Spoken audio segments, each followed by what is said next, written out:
Les postos, bienvenue dans cette nouvelle vidéo. Beaucoup de sujets, beaucoup de choses à dire dans cette vidéo. Les postos, déjà l'interview donnée par Leonardo à RMC, plus à d'autres journaux, où il balance sur Laporta, les rumeurs Léo Messi et Cristiano Ronaldo, le match du PSG et la qualification contre le FC Barcelone, les prolongations de Neymar et de Mbappé, la masterclass de Keylor Navas. Il a parlé aussi des autres équipes. Est-ce que Paris a une chance dans cette Ligue des Champions ? On va y revenir dans quelques minutes. Vous aurez l'intégralité de l'interview de Leonardo. Clash entre Pochettino et deux joueurs. Certaines prolongations aussi vont arriver très vite. Mais d'abord, avant de commencer cette vidéo, les postos, un très gros clash. Un très gros clash. Parce que pour moi, les footix n'ont pas leur place dans le monde du football. Ça, c'est le premier point que je voulais déjà donner. Mais encore pire que ça, le racisme n'a pas sa place dans le football. Et que ces soi-disant pseudo-supporters du FC Barcelone font un compte pour insulter de tous les noms Ousmane Dembélé parce qu'il n'a pas été efficace devant le but et qu'il a vengendé plusieurs occasions, c'est une honte, c'est un scandale, c'est inadmissible.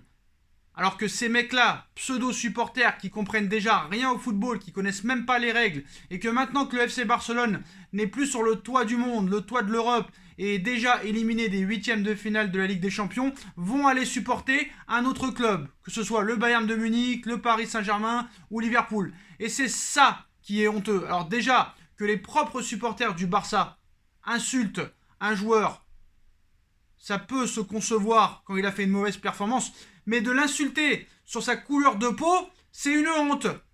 Et ces mecs-là ne connaissent tellement rien au football qu'ils n'ont aucun autre argument à donner que le racisme. C'est tellement facile d'insulter sur la couleur de peau, sur le physique ou sur autre chose, plutôt que sur des arguments footballistiques. Qu'est-ce que tu veux que les footix te parlent de football alors qu'ils ne connaissent même pas les règles ? À part insulter, ces gens-là sont capables de rien d'autre. Donc grosse force à Ousmane Dembélé.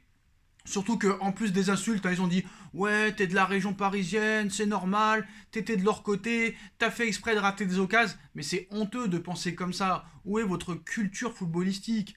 Où est votre intelligence ? Parce que lorsque certains... Déjà, les médias espagnols, déjà, c'est limite. Mais lorsque certains, sous couvert de connaissances ou de relations assènes, mais de telles contre-vérités, mais des choses, on est assis sur son fauteuil, on les écoute, mais un mensonge caractérisé, comprennent au moins des gens qui sachent de quoi ils parlent, même dans les médias télévisuels, qui disent des choses qu'on peut écouter, je conçois. Mais malheureusement, la compétence, je précise bien, la compétence dans ce genre d'assemblée est rare et très rare. Ces mecs-là n'ont pas leur place dans le football et dans les débats footballistiques. C'est une honte. Malheureusement, c'est des comptes faits, qu'on ne saura jamais qui c'est, mais voilà. Ils sont derrière leur écran et c'est comme ça. Et il n'y a pas qu'en Italie ou en Serbie qu'il y a du racisme, c'est dans tous les pays malheureusement et dans tous les stades. Heureusement que maintenant c'est à huis clos, mais quand ça va revenir les spectateurs dans les tribunes, t'inquiète pas que ça va repartir de plus belle. Mais voilà, grosse force à Ousmane Dembélé. Voilà, ça arrive à tout le monde de rater des occasions. Il aurait été blanc, personne ne lui aurait rien dit. Donc à un moment, stop. Voilà, grosse force à Ousmane. Et voilà, pour moi, ça reste un très bon joueur. Certes, qui est très rapide, qui a encore des progrès à faire. Voilà, déjà, il enchaîne beaucoup plus de matchs. Et il a sauvé pas mal de fois le Barça lors des derniers matchs de Liga. Et c'est peut-être grâce à Ousmane Dembélé que tu es encore en course pour gagner le titre en Liga. Et ça, faudrait peut-être pas l'oublier, d'accord ? Et c'est pas à cause de Ousmane Dembélé au match aller que tu as vengendé et que tu as pris 4-1. Donc à un moment donné, stop. Grosse force à Ousmane, n'écoute pas ces grosses merdes. Donc voilà. Donc on en vient aux grosses informations avant de parler de l'interview de Leonardo. Déjà en ce qui concerne Ángel Di María, en fin de contrat en juin prochain, l'international argentin était en discussion pour paraffer un nouveau bail avec le club parisien. Après plusieurs semaines de négociations, El Fideo et le champion de France auraient trouvé un accord pour une prolongation de contrat d'une saison. Donc Ángel Di María va prolonger d'un an, c'est-à-dire jusqu'en 2022 au Paris Saint-Germain. Quand même bonne nouvelle, un joueur assez fiable, assez battant, toujours présent quand même à 90% dans les grands rendez-vous. Donc voilà, alors certes, pas toujours, mais voilà, c'est un joueur très fiable et c'est quand même un joueur qui est très utile au Paris Saint-Germain, qui cherche pas les histoires, qui est très très très rarement blessé. Et je pense que c'est encore un joueur qui peut apporter quelque chose au Paris Saint-Germain. Donc voilà. prolongation de Angel Di Maria d'une saison jusqu'en 2022 dans les prochaines semaines. Maintenant, ce qui s'est passé à la mi-temps du match PSG-Barça, Pochettino, comme je vous l'ai dit dans la précédente vidéo, a poussé une soufflante, une gueulante, un vrai coup de gueule, et surtout sur 2 joueurs. Quels sont ces 2 joueurs ? Les 2 plus mauvais sur le terrain, comme vous pouvez vous imaginer, Layvin Kurzawa et Monsieur Julian Draxler. Donc à la mi-temps de PSG-Barça, Pochettino s'en est pris à Layvin Kurzawa et Julian Draxler, qui ne respectaient pas les consignes selon lui. Il a également demandé une remise en question et répété que chacun devait arrêter de penser au match aller. L'Argentin était très remonté, il a poussé un coup de gueule devant Leonardo, directeur sportif. Kylian Mbappé et Marquinhos, capitaine du Paris Saint-Germain, ont également pris la parole et ont demandé à l'équipe de jouer plus haut. Ça me fait plaisir. Enfin, un entraîneur qui réagit. Enfin, j'ai envie de te dire, merci monsieur Maurizio, tu commences de plus en plus à me faire plaisir et à me plaire. Voilà, enfin un coach qui prend ses responsabilités, qui refait son autocritique, qui pousse des gueulantes comme il faut, et ça c'est appréciable, et ça c'est respectable, et il faut continuer dans cette ligne de conduite. J'ai jamais entendu Tuchel et Emery faire un truc comme ça, donc déjà c'est très respectable, parce qu'il faut dire que Layvin Kurzawa et Monsieur Julian Draxler ont été pitoyables lors de ce match. Donc apparemment, ça le problème, c'est que les consignes, encore une fois, n'ont pas été écoutées en deuxième mi-temps par Julian Draxler, parce que Layvin Kurzawa est sorti dès la mi-temps pour ce carton jaune, parce qu'on savait qu'il était à la limite du rouge. Mais voilà, Pochettino, ça va dans le bon sens, j'espère que ça va continuer comme ça, dans cette ligne de conduite, c'est très intéressant. Maintenant, j'espère qu'on ne reverra plus Kurzawa à gauche, et qu'on mettra Diallo à sa place, en attendant le retour de Juan Bernat. En tout cas, félicitations à monsieur Maurizio, il faut continuer comme ça. Maintenant, on en vient à l'interview donnée par Leonardo, directeur sportif du Paris Saint-Germain, à RMC Sport et à d'autres médias. Donc c'est assez intéressant parce que il répond à toutes les questions sur les sujets les plus, excitants, CR7, Léo Messi, la réponse de Laporta au clash qu'il a fait au Paris Saint-Germain. Voilà. Alors, en ce qui concerne aussi, j'ai oublié de préciser, parce qu'on en reviendra sur l'interview de Leonardo dans quelques secondes, par rapport à Julian Draxler. Alors, il y a quelque chose que je ne comprends pas, je pense que c'est purement business. Maurizio Pochettino a demandé à Leonardo de prolonger le contrat de Julian Draxler. L'entraîneur du PSG, apparemment, compte sur l'Allemand, malgré ses piètres performances, parce qu'il voit quand même un minimum de progrès depuis son arrivée. Surtout que l'Allemand adore Paris. Donc, Poche souhaite l'inclure sérieusement dans la rotation. Il apprécie sa polyvalence et son expérience. Donc, on va pas se mentir, Julian Draxler, sur le papier, c'est un bon joueur. Il l'a prouvé à Wolfsburg, il l'a prouvé à Schalke 04, il l'a prouvé avec la sélection allemande et il l'a prouvé les 6 premiers mois au Paris Saint-Germain. Il l'a d'ailleurs aussi prouvé au match aller contre le Barça, il fait une bonne rentrée. Et depuis l'arrivée de Pochettino, il est mieux. Mais tu ne peux pas continuer à jouer comme ça. Après, pour défendre un minimum Julian Draxler, 8 joueurs sur 11 ont été pitoyables lors de ce match contre le Barça. Donc il y a peut-être un peu d'espoir. Voilà. Donc apparemment, il y a une volte-face du PSG à propos de Julian Draxler. Donc est-ce que Draxler voudra prolonger ? Il y aura une baisse de salaire, ça c'est sûr et certain. Je pense que Draxler voudra continuer avec le PSG. Voilà, on connaît un petit peu les problèmes financiers pour tous les clubs. Donc ça peut être pas mal. Et surtout, si jamais il continue à ne pas être bon l'année prochaine et que s'il a prolongé d'ici là, peut-être tu pourras réussir à le vendre et limiter la casse. On en vient à l'interview de Leonardo qui est très intéressante sur beaucoup de cas. Donc on va commencer par les premières questions et les premières réponses. Donc vous aurez l'intégralité. Pour rappel, dernière petite info avant l'interview, le trophée des champions de 2021 se déroulera à Tel Aviv en Israël. Donc voilà. Donc en ce qui concerne maintenant Leonardo. Donc Leonardo, c'est très important ce qu'on a fait. Une qualification pour un quart de finale. Ce n'est jamais banal. C'était difficile. Quand tu gagnes 4-1 à l'extérieur, il faut savoir gérer. C'est normal qu'il y ait des moments compliqués. On a trouvé la manière de gérer tout ça. Lors de ce match contre le Barça, avec un penalty contre toi, c'est vrai que tu penses à tout. C'est un pas très important par rapport aux fantômes du passé. Il fallait avancer. La Ligue des Champions, c'est comme ça. Tout le monde passe par la même chose. Barcelone a essayé de sauver l'honneur. Si on regarde tous les matchs jusqu'à présent, Porto a souffert, Séville et le Borussia, c'était jusqu'à la fin du match. La compétition est comme ça. Après, pour la future prolongation ou non de Kylian Mbappé.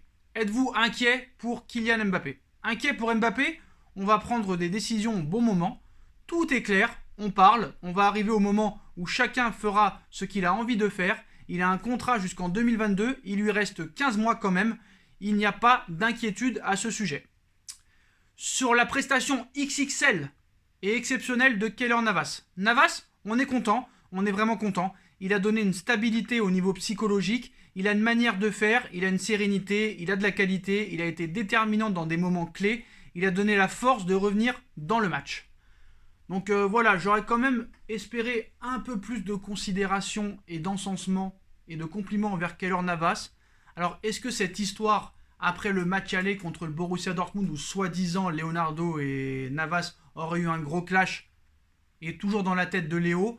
Mais voilà, franchement, ça aurait été une masterclass peut-être d'un autre joueur, peut-être qu'il aurait été encore plus complimenté. Mais bon, voilà, je vais pas commencer à rentrer dans le jeu à l'époque des médias en disant qu'il y avait eu des clashs, tout ça et tout, voilà. Mais bon, très content quand même de la prestation de Navas de la part de Leonardo. Sur Johan Laporta, comme vous savez, hein, Laporta a vraiment clashé à beaucoup de reprises le Paris Saint-Germain. Donc sur Laporta, il répond: Laporta, le président du Barça, il a eu sa réponse. On n'a plus rien à dire. On avance dans la compétition. Donc c'est très clair, hein, parce que tu as les footix du FC Barcelone qui nous dit: oh là là, t'as vu Sacha, Leonardo, le coup de pression de Laporta qu'il a pris. Laporta est plus important dans le monde du football que Leonardo. En tout cas, Leonardo, lui, depuis qu'il est au Paris Saint-Germain, tous les joueurs qu'il a amenés, je pense que c'est un peu plus quand même respectable que Laporta. Alors certes, Laporta à l'époque a amené des Thierry Henry, des Ronaldinho, des Deco et d'autres grands joueurs, mais quand même du côté de Leonardo, c'était pas mal quand même à un moment donné. Et peut-être qu'à l'époque, le Barça n'était pas aussi, on va dire, non, le PSG à l'époque de Laporta n'était pas aussi influent que le FC Barcelone, faut pas l'oublier non plus. Donc voilà. Donc sur les prolongations de Mbappé et Neymar, il dit: les discussions avec Mbappé et Neymar, vous savez notre attention. On essaie d'arriver à une conclusion définitive. On parle, on avance, on va arriver à un moment où il faut une conclusion et une idée de ce que c'est la position de chacun. C'est important d'être clair. Donc pour Neymar, c'est déjà officiel hein, depuis très longtemps maintenant. Après, est-ce qu'ils veulent faire une pierre deux coups et annoncer Mbappé et Neymar? Parce que sur le plan marketing, c'est vrai que c'est assez exceptionnel d'annoncer en même temps la prolongation de Neymar et de Mbappé. Donc peut-être qu'ils attendent la prolongation officielle de Mbappé pour annoncer aussi celle de Neymar. Donc, sur la rumeur Cristiano Ronaldo au Paris Saint-Germain. CR7 au PSG, le PSG est très désiré en général. Tous les grands joueurs sont liés au Paris Saint-Germain. Il faut le valoriser. On est toujours dans la position de parler avec les grands joueurs qui auraient envie de venir. Mais on n'a aucune négociation en cours. Donc, il ne confirme pas, mais il ne dément pas. Donc, il y a possibilité. Neymar a été irréprochable. Il s'engage. Il fait le leader. Ce n'est pas que Neymar qui est sur les réseaux sociaux, mais tout le monde, y compris la presse. Si on parle de Ney, je vais le défendre. On n'a rien à dire. Je demande du respect pour Neymar. Alors là, je suis pas tout à fait d'accord avec toi. Qu'il soit irréprochable, tu n'as pas le droit de dire ça. Alors certes, c'est ton joueur, tu dois le défendre un minimum, mais voilà. Je pense pas qu'il le pense. Parce que quand tu vois que Neymar a une hygiène de vie horrible, quand tu le vois à 4h30 du matin tweeter sur Twitter et en train de jouer aux jeux vidéo, tu peux pas dire que Neymar est irréprochable. Voilà, c'est très facile de clasher la presse, tout ça et tout, que tu veux le défendre. C'est très cohérent, c'est tout à ton honneur. Mais de dire qu'on n'a rien à dire, je demande du respect pour Neymar, on demande aussi à Neymar du respect pour nous supporters et pour notre club. Il a quand même été acheté 222 millions d'euros et on le voit plus à l'infirmerie et dans les médias Closer et Voici ou Gala que sur le terrain, et on aimerait plus parler de ses statistiques, de ses buts et de ses performances sur le terrain plutôt que des affaires extrasportives. Je suis désolé Léo, mais là je suis pas de ton avis. Il y a d'autres choses aussi où il a parlé sur Lionel Messi. C'est très très intéressant parce que comme vous le savez, Léo Messi n'a toujours pas pris sa décision de quitter ou non le FC Barcelone, de prolonger ou non avec le Barça. Donc c'est très intéressant d'avoir un petit peu l'avis de Leonardo qui a jamais démenti une non-arrivée de Messi. Il l'avait déjà confirmé dans l'interview à France Football, il l'avait confirmé aussi à la mi-temps du match contre Montpellier en décembre. Donc sur Léo Messi, la priorité d'abord, c'est de prolonger les joueurs qu'on a déjà.